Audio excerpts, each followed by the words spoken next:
Varun has reached school. We had cooked food. Man will have talked to animal. Difference क्या है इन सब में? देखो यहाँ पे यूज हुआ है विल हैव, यहाँ हैड, और यहाँ यूज हुआ है हैज, जो बेसिकली हमें बता रहा है टेंस कौन सा है, perfect tense.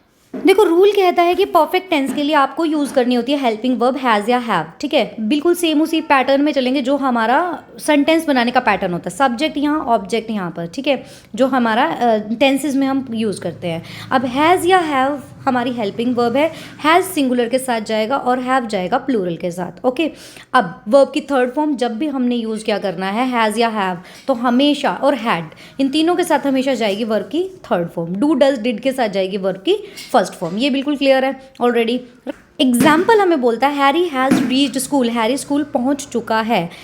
Harry and Ram have reached school. अगर दो लोग हो गए तो हैव लगाएंगे. अगर कोई एक इंसान होगा तो मतलब सिंगुलर होगा तो हैज़, और अगर प्लूरल होगा, प्लूरल मतलब एक से कोई ज़्यादा होगा. और आई और यू के साथ भी हम प्लूरल के रूल्स कैरी करते हैं, ये ध्यान रखना है. ठीक है, उसके बाद हैव आएगा हमारा प्लूरल के साथ. तो इन टोटल कोई काम आप कर चुके हो, अभी कंप्लीट हुआ है. जैसे वरुण हैज़ रीच्ड स्कूल, अभी वो पहुंच चुका है, तो आपने क्या लगाया हैज़. अब ऐसे ही इसको ट्रांसलेट करो. उन्होंने खाना खा लिया है या खा चुके हैं, तो इसको कैसे बनाएंगे? खाना खा लिया है, तो है से हमें पता लगता है कि ये प्रेजेंट की बात कर रहे हैं, और चुका है या खा लिया है इससे हमें पता लगता है कि ये परफेक्ट है. तो परफेक्ट का मतलब है जो काम कंप्लीट हो चुका है, आपका कंप्लीशन के लिए आप परफेक्ट यूज करते हो, ना तो जिसमें कुछ घटाने की जरूरत है ना बढ़ाने की, वो होता है परफेक्ट. तो अब इसको ट्रांसलेट कर आंसर बनता है दे हैव फिनिश्ड ईटिंग, या फिर they have finished their food. ऐसा कुछ आप बना सकते हो. दे तो प्लूरल के लिए उन्होंने खाना खा लिया है, और हैव क्योंकि ये प्लूरल है इसलिए हमने यहाँ पे हैव लगाया. अगर किसी एक पर्सन ने खाया है तो ही हैज़ फिनिश्ड ईटिंग या she has finished eating. Now let's talk about the negative. Negative बनाने के लिए आपको कोई एफर्ट नहीं करना. जहां पे आपका हैज और हैव है ना, बस आपने इसके बाद नॉट लगा देना है. Nothing else you need to change. यहां पर जहां पे हैज हैव है, हैज नॉट या हैव नॉट बन जाएगा. देखो कैसे. राम स्कूल नहीं गया है, अगर वो गया है तो Ram has gone to school, नहीं गया तो has not gone to school. So बस नहीं गया तो हैज नॉट गॉन, बस नॉट ऐड करना आपने. अगर यहाँ पे राम के साथ हमारे पास श्याम भी होता, राम एंड श्याम हो जाता, तो हैव नॉट हो जाता.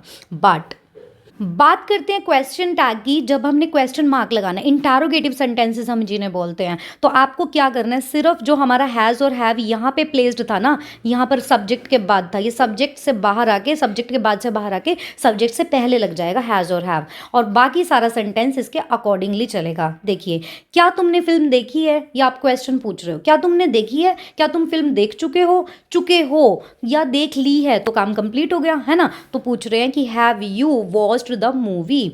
क्या तुमने, अगर यही क्या हमारे सेंटेंस के बीच में आ जाता, तुमने क्यों फिल्म देखी है, तो वाई आ जाता है यहाँ पे.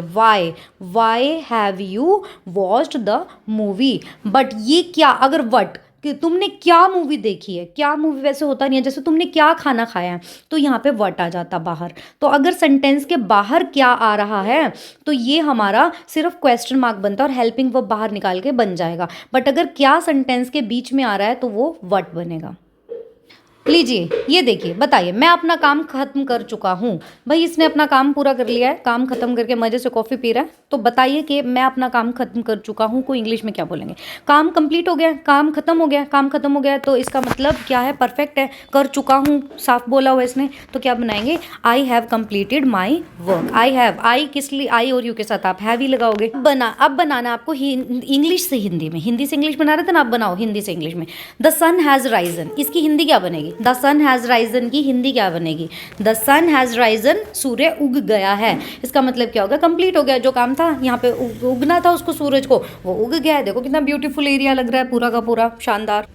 चलिए, हैरी हैज़ रीच्ड होम, ये बोल रहा है किसका है? अब बताओ मुझे रिकग्नाइज करके, प्रेजेंट है, पास्ट है या फ्यूचर है? देखो हैज़ लगा है. हैज़ किस में लगाते हो आप? प्रेजेंट में लगाते हो, तो ये प्रेजेंट का है. अगर मुझे इसी का पास्ट बनाना हो तो मुझे कुछ नहीं करना, बस यहाँ पे हैड लगा देना है. पहुंच चुका था घर पर, तो क्या बन जाएगा? जैसे वी हैड कुक्ड फूड, हम खाना पका चुके थे. We had cooked food. लीजिए बात कर लेते हैं थोड़ी सी फ्यूचर की। फ्यूचर के लिए आपको सिर्फ विल और शैल यूज़ करना, और विल और शैल के साथ सिर्फ और सिर्फ हैव लगेगा, इसके साथ हैज़ या हैड नहीं लगता।